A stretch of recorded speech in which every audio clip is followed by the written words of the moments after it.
Di balik terpuruknya Venezia di tangan Genoa, Jay Itzes dan tim temukan pelajaran penting jelang Serie A musim depan. Apa itu?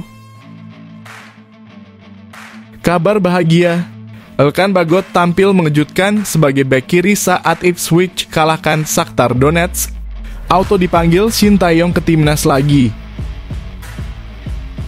Kejutan besar, Australia bakal boyong wonderkid Bayern Munchen ke kualifikasi Piala Dunia 2026.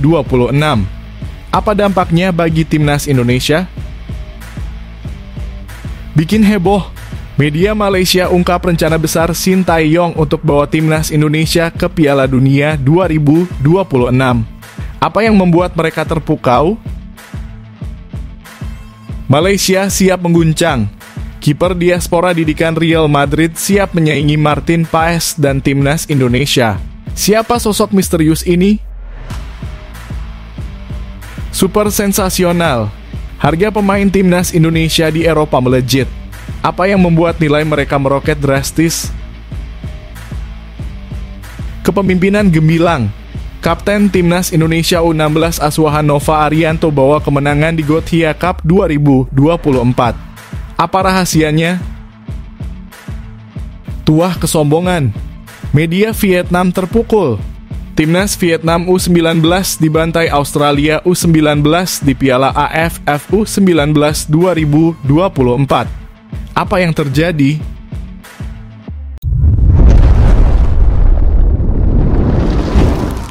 Sebelumnya mohon subscribe channel ini dulu supaya nggak ketinggalan berita terupdate Timnas Indonesia.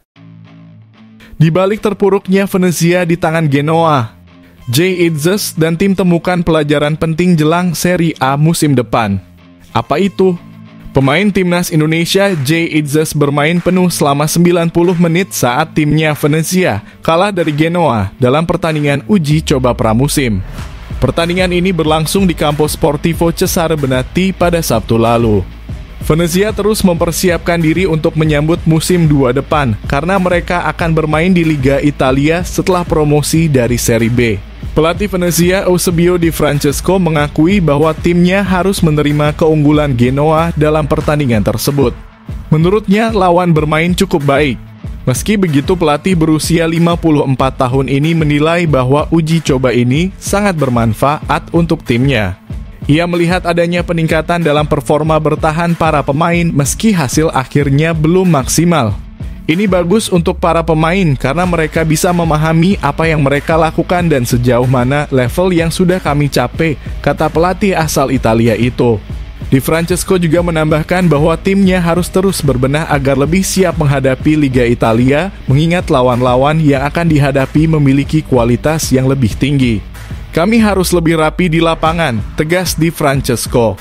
Venezia masih akan menjalani beberapa uji coba pramusim. Pertandingan kompetitif pertama mereka akan berlangsung di Coppa Italia melawan Brescia pada 11 Agustus sebelum memulai Liga Italia melawan Lazio pada 19 Agustus mendatang.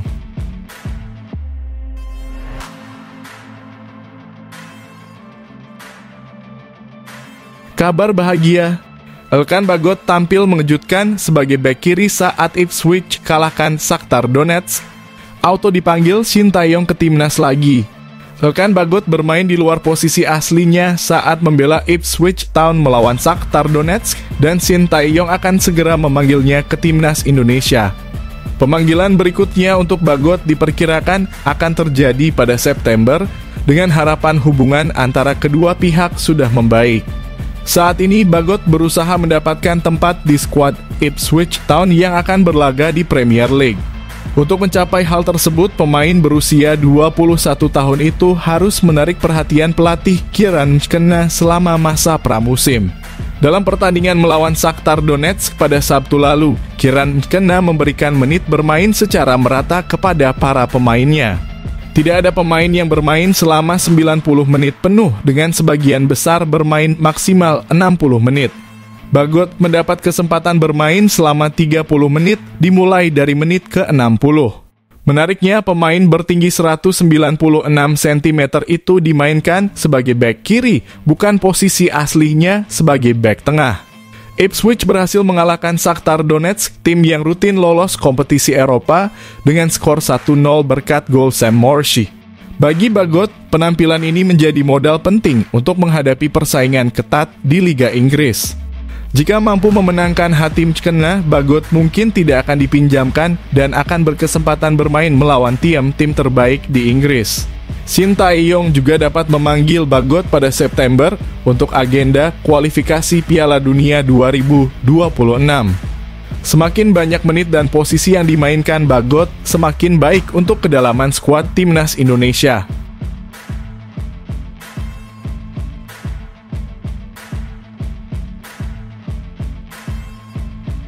Kejutan besar, Australia bakal boyong wonderkid Bayern Munchen ke kualifikasi Piala Dunia 2026. Apa dampaknya bagi timnas Indonesia? Pelatih Australia, Graham Arnold, sedang memantau perkembangan para pemainnya yang berkarir di Eropa sebagai persiapan untuk 2 pertandingan awal ronde ketiga kualifikasi Piala Dunia 2026 melawan Bahrain dan Indonesia. Australia akan menghadapi Bahrain dan Indonesia pada September 2024. Khusus untuk pertandingan melawan Indonesia, Australia akan bertanding di Stadion Gelora Bung Tomo pada 10 September 2024. Salah satu pemain yang paling dinanti adalah bintang muda Australia, Nestor Irankunda. Timnas Indonesia harus waspada terhadap pemain berusia 18 tahun ini, mengingat rekam jejaknya yang impresif di dunia sepak bola. Nestor Irankunda baru saja bergabung dengan klub besar Liga Jerman Bayern Munchen pada bursa transfer musim panas 2024. Sebelum bergabung dengan Bayern, Irankunda sudah mendapatkan panggilan untuk debut bersama tim nasional senior Australia. Debutnya terjadi pada pertandingan kelima ronde kedua kualifikasi Piala Dunia 2026 melawan Bangladesh pada 6 Juni 2024. Di mana ia memberikan 1 assist untuk gol pertama Australia dalam kemenangan 2-0. Irankunda juga mencetak gol debutnya pada pertandingan berikutnya melawan Palestina pada 11 Juni 2024, membantu kemenangan Australia 5-0 melalui tendangan penalti. Graham Arnold mengirim asistennya Rene Molenston ke Munich untuk memantau perkembangan Irankunda. Arnold sangat senang memiliki Irankunda di skuad timnas Australia untuk pertandingan melawan Bahrain dan Indonesia di ronde ketiga kualifikasi Piala Dunia 2026. Senang sekali memiliki Nestor di tim, kata Arnold dilansir dari The Australian. Ia sangat cocok dan melakukan apa yang saya minta dengan sangat baik.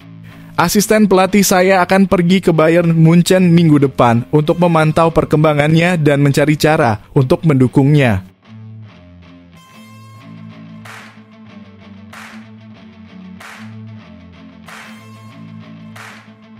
Bikin heboh, media Malaysia ungkap rencana besar Shin Tae-yong untuk bawa timnas Indonesia ke Piala Dunia 2026. Apa yang membuat mereka terpukau? Pelatih timnas Indonesia Shin Tae-yong sedang mempersiapkan timnya untuk babak ketiga kualifikasi Piala Dunia 2026. Persiapan ini menarik perhatian negara tetangga Malaysia karena timnas Indonesia menjadi satu-satunya wakil Asia Tenggara yang berhasil lolos ke tahap ini. Media Malaysia, Makan Bola memberikan perhatian khusus pada rencana Shin Tae-yong dengan skuad Garuda, terutama karena Indonesia berada di grup yang sangat berat pada babak ketiga kualifikasi Piala Dunia 2026. Shin Tae-yong memiliki target khusus untuk membuka jalan bagi timnas Indonesia lolos ke Piala Dunia 2026 meskipun berada di grup yang berat pada babak kualifikasi, tulis Makan Bola. Sebagai tim dengan peringkat terendah di grup C, Coach Shin mencoba bersikap realistis. Dia menyadari bahwa timnas Indonesia masih sulit untuk langsung lolos sebagai juara atau runner-up grup melawan tim kuat seperti Jepang, Australia, Arab Saudi, Bahrain, dan Cina. Menurut saya tidak masalah berada di grup yang berat karena kami tidak menargetkan posisi 1 atau 2. Kami lebih baik melawan tim yang lebih kuat seperti peringkat 1 atau 2. Jika ada situasi saling mengalahkan, itu akan bagus, ujar Coach Shin dalam wawancara. Karena itu targetnya adalah membawa timnas Indonesia finish di peringkat 3 atau 4 grup C. Dengan cara ini, skuad Garuda masih bisa bersaing di babak keempat kualifikasi Piala Dunia 2026. Jujur, di grup kami, Jepang dan Australia punya peluang tertinggi untuk lolos. Target saya adalah finish peringkat 3 atau 4. Lebih bagus jika kami mendapat 2 tiket langsung. Jika tidak, kami akan bermain di playoff, jelas Coach Shin.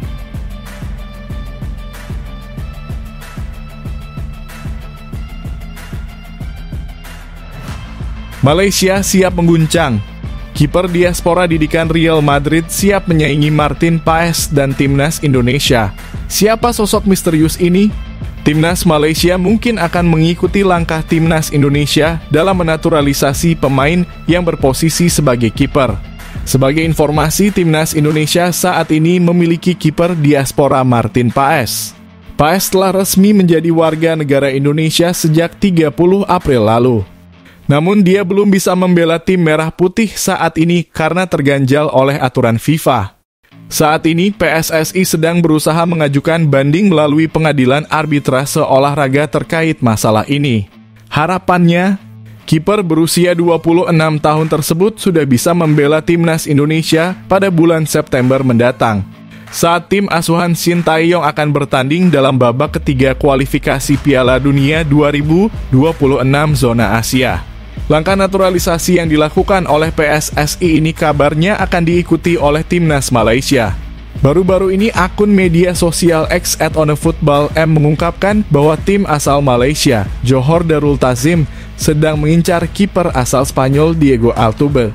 Tim terbaik negeri jiran tersebut tertarik dengan kiper berusia 24 tahun itu, yang saat ini berstatus bebas transfer setelah sebelumnya bermain untuk tim kasta kedua Liga Spanyol, Albacete Balompié.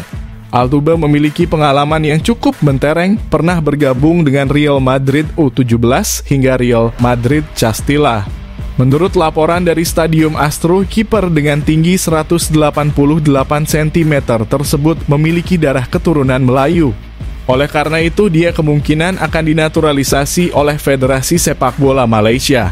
Diego Altuve akan menjadi kiper Harimau Malaya dan JDT, tulis akun @onefootballm. Dikabarkan pemain ini akan bermain untuk JDT pada jendela transfer paruh kedua.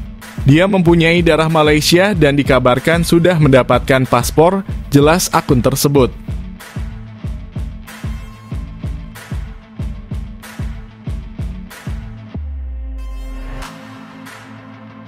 Super sensasional. Harga pemain Timnas Indonesia di Eropa melejit. Apa yang membuat nilai mereka meroket drastis? Bursa transfer musim panas sudah dibuka sejak beberapa waktu lalu dan harga pasaran pemain ikut berubah, termasuk pemain-pemain Timnas Indonesia yang berkarier di Eropa. Saat ini jumlah pemain Timnas Indonesia yang bermain di luar negeri semakin banyak dan beberapa di antaranya bahkan berkompetisi di liga-liga top. Contohnya, Jay Itzes akan melanjutkan kariernya bersama Venezia di Serie A, kasta tertinggi Liga Italia. Selain itu, Justin Hubner berpeluang masuk skuad utama Wolverhampton Wanderers setelah kontrak peminjamannya di Cerezo Osaka berakhir.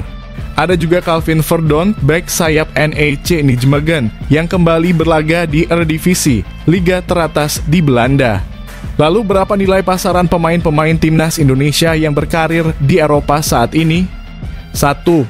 Justin Hubner. Dalam update terbaru di Transfermarkt, Justin Hubner memiliki nilai pasaran sekitar 350.000 euro atau lebih dari 6 miliar. Nilai ini naik hampir 2 kali lipat dari sebelumnya yang sekitar 3,5 miliar.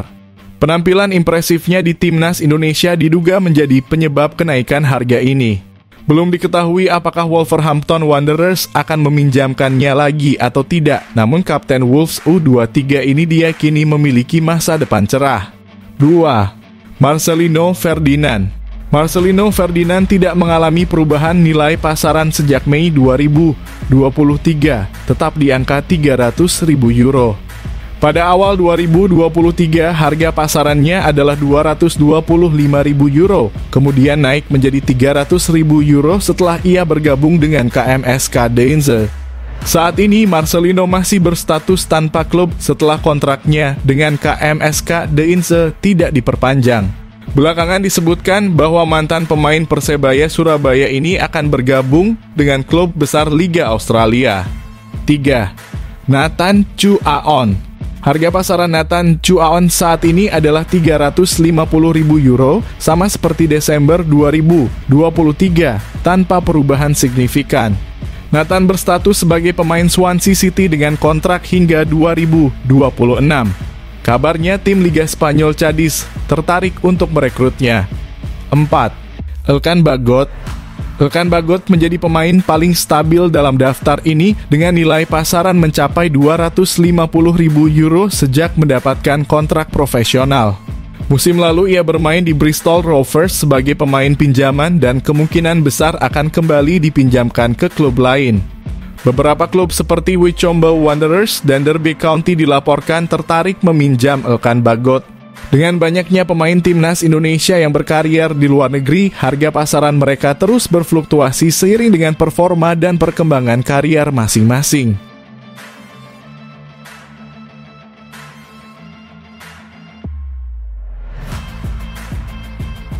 Bocoran mengejutkan. Pemain keturunan baru timnas Indonesia siap menggebrak babak ketiga kualifikasi Piala Dunia 2026. Siapa saja yang siap? Timnas Indonesia akan menjalani babak ketiga kualifikasi Piala Dunia 2026 zona Asia mulai September 2024 hingga Juni 2025. Di grup C mereka akan bersaing dengan Jepang, Australia, Arab Saudi, Bahrain, dan Cina. Untuk menghadapi tim-tim kuat ini, timnas Indonesia membutuhkan tambahan pemain diaspora. Kehadiran pemain diaspora telah terbukti meningkatkan performa timnas Indonesia. Sebagai contoh, kehadiran Ragnar Oratmangoen dan rekan-rekannya membuat Vietnam yang dulunya menjadi lawan berat, kini lebih mudah dihadapi. Manajer timnas Indonesia Sumarji menyatakan bahwa penyerang FC Utrecht Ole Romani adalah salah satu pemain yang dibidik. Ya, salah satunya Ole Romani. Dia yang terus kami kejar supaya bisa membela timnas Indonesia, ujar Sumarji pada 27 Juni 2024. Ole Romani menjadi target utama karena timnas Indonesia membutuhkan penyerang berkualitas. Dalam 3 laga terakhir, timnas Indonesia gagal mencetak gol. Ole Romani yang mencetak 11 gol di Liga 1 Belanda bersama FC Emmen diharapkan bisa mengatasi masalah ini. Terbaru di pramusim bersama FC Utrecht, dia juga tampil baik dengan mencetak 1 gol dan 1 assist dalam kemenangan 4-1 melawan Al Rayyan pada 18 Juli 2024. Pada Maret 2024, Ole Romani telah melakukan video conference dengan Ketua Umum PSSI Erick Thohir mengenai kemungkinan memperkuat timnas Indonesia. Selain Ole Romani, pemain lain yang masuk radar PSSI adalah Kevin Dix dari FC Copenhagen, meski fokus saat ini adalah memperkuat lini depan. Ada juga back FC Twente Mads Hilgers yang tampil impresif di Liga 1 Belanda musim lalu. Mads Hilgers bisa membentuk trio tangguh bersama Jay Itzes dan Justin Hubner. Jairo Riedewald yang saat ini berstatus tanpa klub juga bisa didekati oleh PSSI. Dengan pengalaman bermain di Premier League bersama Crystal Palace dan Ajax Amsterdam, Riedewald bisa menjadi aset berharga bagi timnas Indonesia berduet dengan Tom Haye di lini tengah.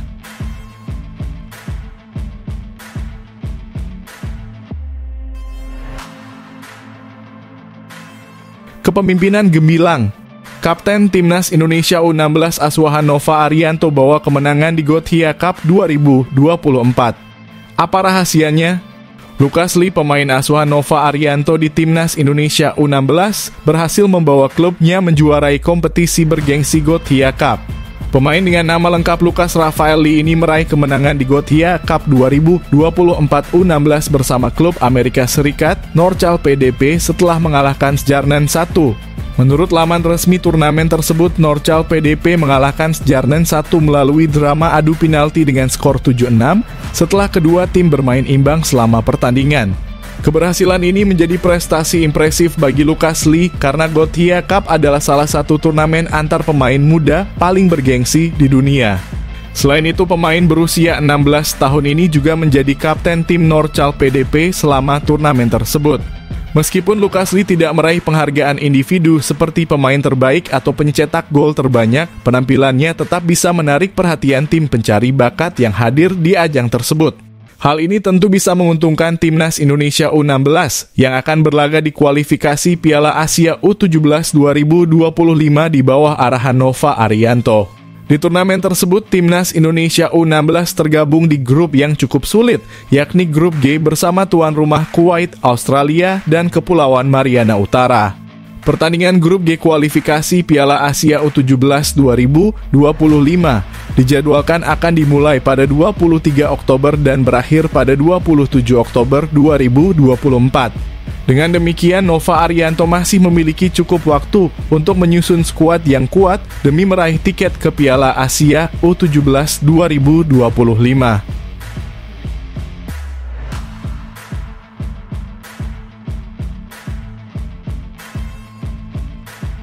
Terbongkar jelas. 3 kelemahan fatal timnas Indonesia U19 yang masih menghantui di Piala AFF U19 2024. Apa saja itu? Setelah pertandingan melawan Kamboja U19 di grup A Piala AFF U19 2024, timnas Indonesia U19 perlu segera merevolusi gaya permainannya. Meskipun berhasil menang 2-0, kemenangan itu harus diperoleh dengan kerja keras. Ini menimbulkan pertanyaan, mampukah Garuda Muda merealisasikan target juara Piala AFF U19 2024? Dalam pertandingan tersebut, timnas Indonesia U19 tampil jauh berbeda dibandingkan dengan kemenangan telak melawan Filipina di laga pembuka. Kamboja yang sebelumnya kalah dari Timor Leste tampil sangat percaya diri dan penuh semangat, bahkan beberapa kali mengancam lini belakang Indonesia dengan serangan balik. Kamboja yang dilatih Phea Sopheaktra mampu memaksa tuan rumah bermain tanpa gol hingga turun minum. Ini membuat pelatih Indra Syafri harus melakukan berbagai pergantian pemain di lini tengah dan depan. Walaupun akhirnya Indonesia menang berkat 2 gol di babak kedua, kemenangan tersebut tetap mendapat kritik karena mereka tidak mampu mencetak gol cepat seperti yang diharapkan. Ada 3 kelemahan utama yang harus segera diperbaiki timnas Indonesia U19 sebelum pertandingan melawan Timor Leste pada Selasa besok. 1. Lini depan telat memainkan Jens Raven. Banyak yang bertanya mengapa Indra Syafri tidak memainkan Jens Raven sejak awal dalam skema 3-4-3 melawan Kamboja. Indra Syafri lebih memilih Rizky Afrizal, Arkan Kaka, dan Arliansyah sebagai trisula depan. Ketatnya pertahanan Kamboja dengan 5 bek membuat ketiganya kesulitan sepanjang babak pertama. Jens Raven baru dimasukkan menjelang babak kedua menggantikan Arkan Kaka. Namun bek-bek Kamboja yang sudah percaya diri tetap menjaga ketat semua pemain Indonesia, termasuk Jens Raven, sehingga ia tidak memiliki peluang berarti. Melawan Timor Leste, ada baiknya Jens Raven dimainkan sebagai starter untuk memaksimalkan kemampuannya. 2.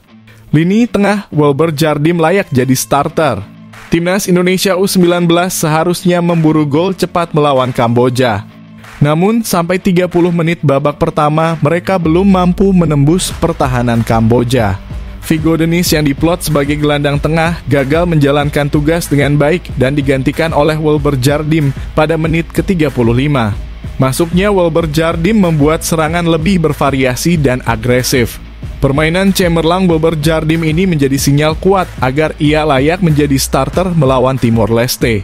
3. Lini belakang masih kurang koordinasi. 2 gol kemenangan Indonesia dicetak oleh pemain belakang, Kadek Arel dan Muhammad Iqbal Gwijangge dari sepak pojok Kaviato Rizky.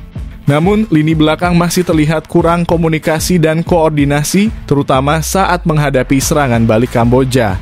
Keterlambatan dalam menutup pergerakan lawan membuat striker Kamboja masih bisa mengancam gawang Ikram Al-Ghifari.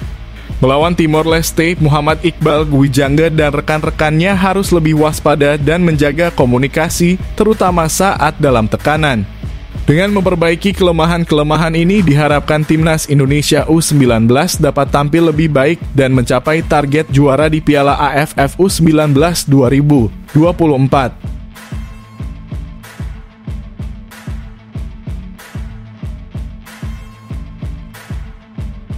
Tuah kesombongan. Media Vietnam terpukul. Timnas Vietnam U19 dibantai Australia U19 di Piala AFF U19 2024. Apa yang terjadi? Media Vietnam. Soha VN kecewa berat setelah timnas Vietnam U19 kalah telak dari timnas Australia U19. Pada pertandingan kedua grup B Piala AFF U19 2024. Pertandingan tersebut berlangsung di Stadion Gelora 10 November pada minggu kemarin. Menurut Soha VN, kekalahan timnas Vietnam U19 disebabkan oleh sejumlah kesalahan fatal yang dibuat oleh tim. Kekalahan ini membuat Soha sangat kecewa, menghancurkan pertandingan karena kesalahan fatal. Timnas Vietnam U19 selangkah lagi tersingkir dan menimbulkan kecewa, tulis Soha dalam judul artikel mereka. Dengan kekalahan ini, timnas Vietnam U19 dipastikan gagal lolos ke semifinal Piala AFF U19 2024 sebagai juara grup B, karena baru mengumpulkan 1 poin dari 2 pertandingan. Saat ini, Vietnam U19 tertinggal 5 poin dari Australia U19 yang berada di puncak klasemen. Harapan untuk lolos sebagai runner-up terbaik juga sangat tipis. Sekalipun menang melawan Laos U19 di pertandingan terakhir grup B, timnas Vietnam U19 hanya akan memiliki 4 poin. Sementara itu, runner-up dari grup lain berpotensi finish dengan lebih dari 4 poin. Oleh karena itu, hampir pasti timnas Vietnam U19 gagal melaju ke semifinal Piala AFF U19 2024.